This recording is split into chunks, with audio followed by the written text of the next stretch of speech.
Jadi ini tadi ya fungsi dari diagnosis laboratorium ya, yang merupakan langkah dasar dari evaluasi proses penyakit ya, baik itu mengkonfirmasi diagnosis kerja maupun juga menyediakan bukti terhadap adanya unsuspected agent ya. Lalu juga kemampuan dalam mendiagnosis itu juga diperlukan adanya latihan ya, untuk dapat mengenali adanya parasit objek dan yang bukan parasit objek. Iya. Jadi pemeriksaan spesimen untuk mendiagnosis infeksi parasit itu meliputi 2 tahap ya. Jadi secara garis besar pemeriksaan spesimen untuk mendiagnosis parasit itu meliputi 2 tahap. Yang pertama adalah deteksi dan yang kedua adalah identifikasi ya. Yang pertama adalah deteksi ya, menemukan, yang kedua mengidentifikasi apa itu namanya atau tahap apa yang kita lihat itu.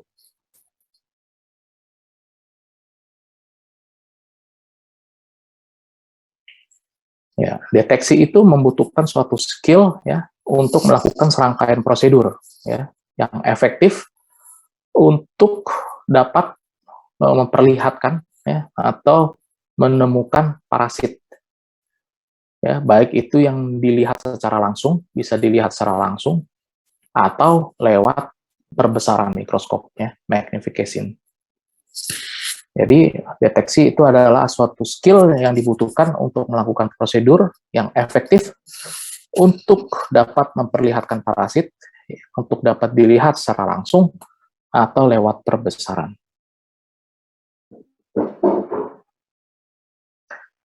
Sedangkan identifikasi adalah suatu skill ya untuk mengenali ya, untuk mengenali atau recognizing objek yang sudah kita temukan sebagai parasit. Ya, jadi, oh ini adalah parasit yang namanya ini, nah gitu. Atau kita juga bisa mengenali dia sedang dalam tahap apa dari life cycle-nya. Ya.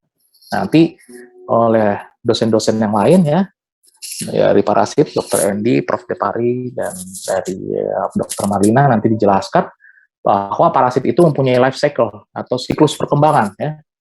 Jadi apakah kita lihat ini adalah bentuk trofozoid atau kista atau telur atau masih dalam bentuk larva atau nimfa ya. Jadi dibutuhkan jam terbang ya atau pengalaman untuk dapat memisahkan ya, atau membedakan mana yang parasit atau mana artefak yang bukan parasit.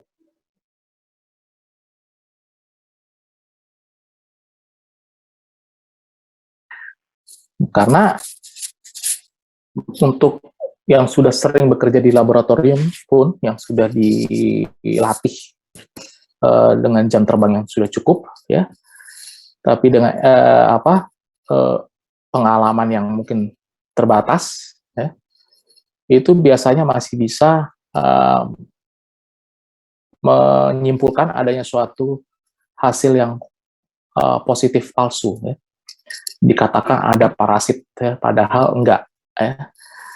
Dan itu lebih sering daripada yang negatif palsu, ya. Negatif palsu itu maksudnya dibilang negatif tidak ada parasit padahal ada, ya gitu. Karena nanti kalau Anda lihat secara langsung di bawah mikroskop itu biasanya banyak objek-objek yang sepertinya kelihatan seperti parasit, ya, yang bisa terlihat di spesimen-spesimen yang Anda periksa, ya. Apakah itu feses, urin, darah, sputum ataupun jaringan, ya.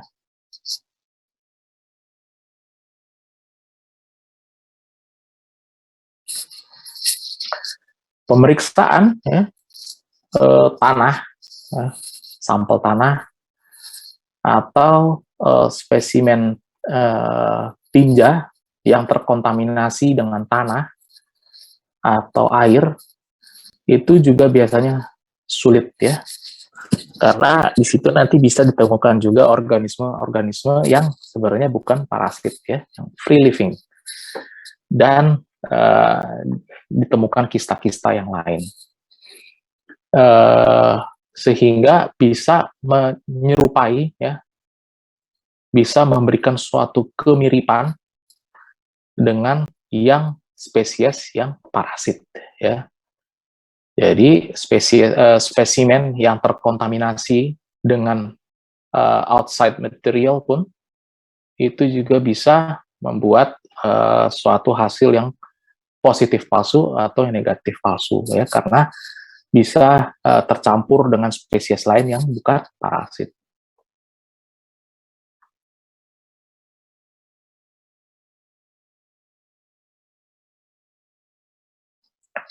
Jadi untuk mendapatkan pelayanan diagnostik parasitologi yang dapat diandalkan atau reliable, maka fasilitas dan equipment, ya, atau perlengkapan dan persediaan bahan habis pakai, ya, supplies seperti reagen, ya, itu harus dalam jumlah yang tepat, ya, dan adekuat, ya, masih bisa dipakai, ya.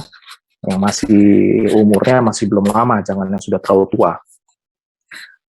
Jadi pada laboratorium parasitologi pada umumnya, item dasar yang sering dipakai adalah mikroskop, ya, dalam kondisi yang bagus, yang diperlengkapi dalam atau ditaruh di ruangan yang mempunyai penerangan yang baik, ya. Nah, jadi jangan terlalu gelap, karena biasanya mikroskopnya adalah mikroskop cahaya. Ataupun kalau mikroskop yang ditenagai oleh lampu, lampunya pun masih bagus, ya, belum berjamur.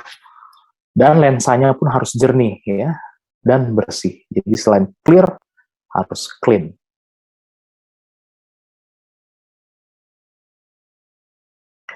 Jadi penting sekali untuk memiliki mikroskop yang dalam kondisi baik, ya, daripada memiliki mikroskop dengan desain terbaru, ya, dengan aksesoris yang modern tapi nggak terawat, ya.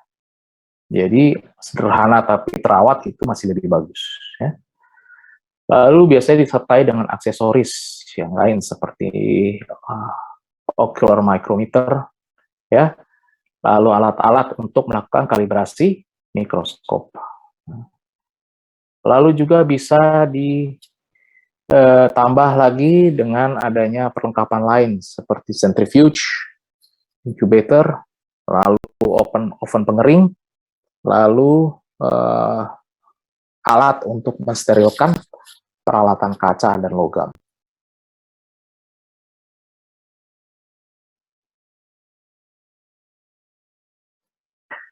Ya, bicara mengenai kalibrasi mikroskop, ya, itu disebabkan oleh karena ukuran adalah suatu karakteristik yang penting, ya, untuk mengenali makhluk hidup. Kita katakan ini adalah cacing dari spesies X, ya. Oh, kenapa? Oleh karena secara size itu dia mempunyai panjang sekian mikron. Nah, itu dia.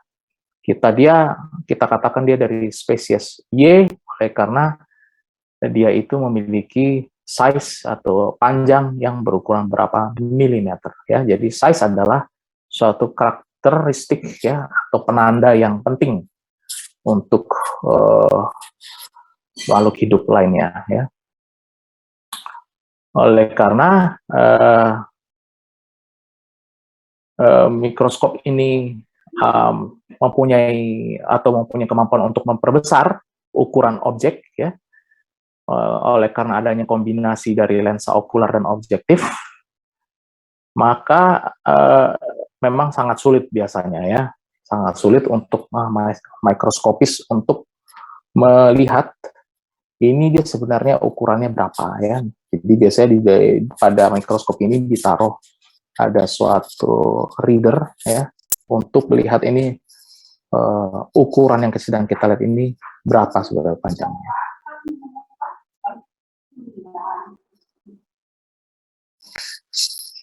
Maka, ya, untuk pengenalan dan deskripsi, ya, maka biasanya mikroskop, ya, tadi seperti yang sudah dikatakan, biasanya diperlengkapi dengan skala mikrometer yang sudah dikalibrasi, ya. Ya, diperlengkapi dengan skala mikrometer yang sudah dikalibrasi.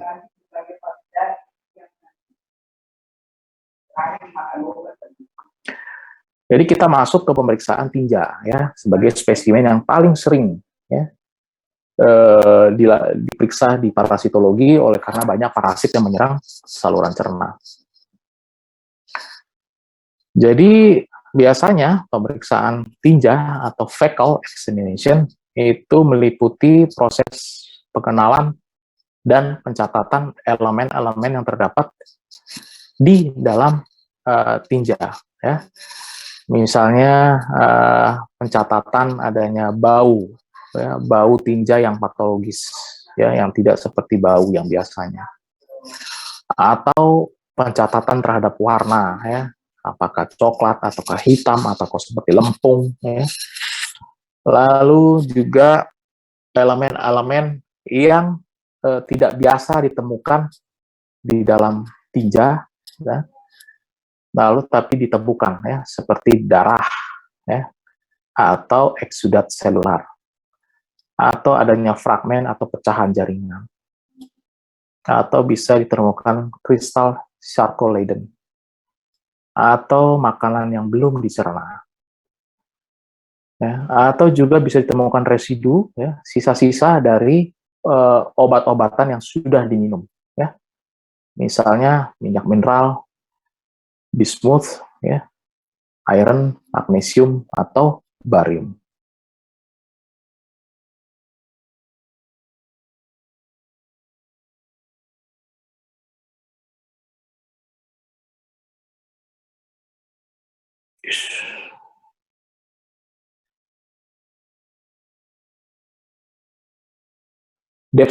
Deskripsi dari sampel tinja yang diperiksa ya, itu juga harus bisa menggambarkan ya, ada atau tidaknya parasit ya, sehingga dapat dilakukan suatu penilaian ya, yang signifikan ya, untuk nanti pada pelaporan ya. Dan juga bisa dibandingkan dengan kondisi pasien pada saat itu ya, yang sedang dirawat.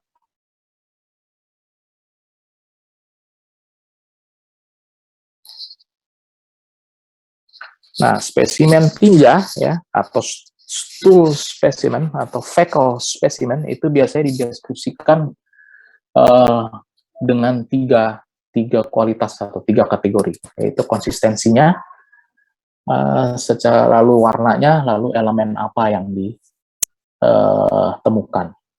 Karakteristik keempat itu biasanya bau, ya, odor, itu biasanya dapat membantu untuk menginterpretasikan temuan-temuan lainnya, ya, bila digambarkan secara akurat. Ya, jadi tapi biasanya istilah yang dipakai itu biasanya hanya seperti penggambaran berbau busuk, ya, itu bisa secara subjektif ya, subjektif sekali yang dikatakan berbau busuk. Tapi biasanya yang bisa dideskripsikan secara tertulis itu adalah warna, konsistensi, dan elemen.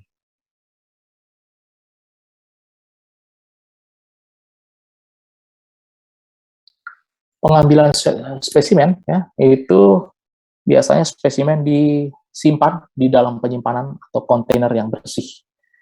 Diusahakan jangan terkontaminasi dengan spesimen yang lain seperti urin atau material foreign material lain seperti air atau benda-benda luar lainnya ya. Lalu jumlah phases yang mau diambil itu beraneka ragam ya, tergantung kebutuhan. Bisa dari seluruh sediaan ya, dari seluruh ekskreta yang dikeluarkan oleh pasien, whole stool, atau juga bisa juga sebagian ya, yang misalnya diambil pada periode tertentu, misalnya hanya pada pagi hari saja.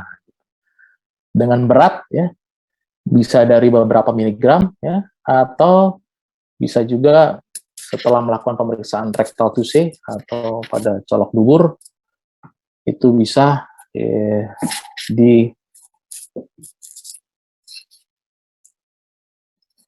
didapatkan ya.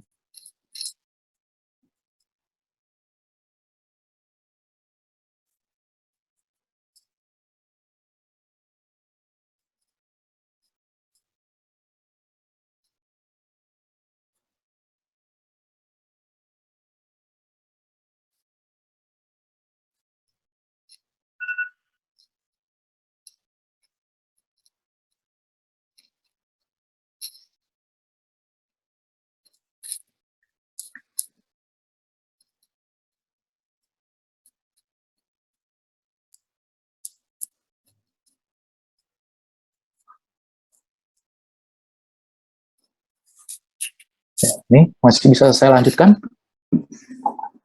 Atau ada kegiatan lain kalian? Karena ketuanya, Izin menjawab dokter, saya Matogi. ya, gimana? Kalau kegiatan jam 1 nanti, Dok. Oh, jadi masih bisa saya lanjutkan? Boleh, Dok.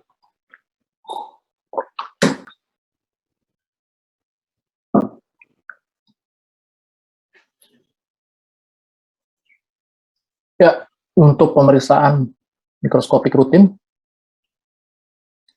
itu spesimen itu biasanya bisa diambil 2-5 gram, ya, dan dijaga supaya jangan sampai kering, ya, karena kalau kering bisa jadi keras, ya. Juga jangan sampai tercampur dengan minyak, dan juga bahan-bahan non-fekal lainnya seperti barium atau bismut. Oke, saya rasa sampai situ aja. Itu tadi mau tambahannya, satu kalimat saja ya. Nanti kalau butuh, ya, ketua kelasnya nanti bisa menghubungi saya untuk mendapatkan presentasinya tadi dan link untuk view ini ya, karena ini kebetulan saya buatnya di website lain ya. Oke, itu aja pembukaan parasitologi atau introduksi klinikal parasitologi dari saya. Nanti besok bisa dilanjutkan oleh kawan-kawan yang lain.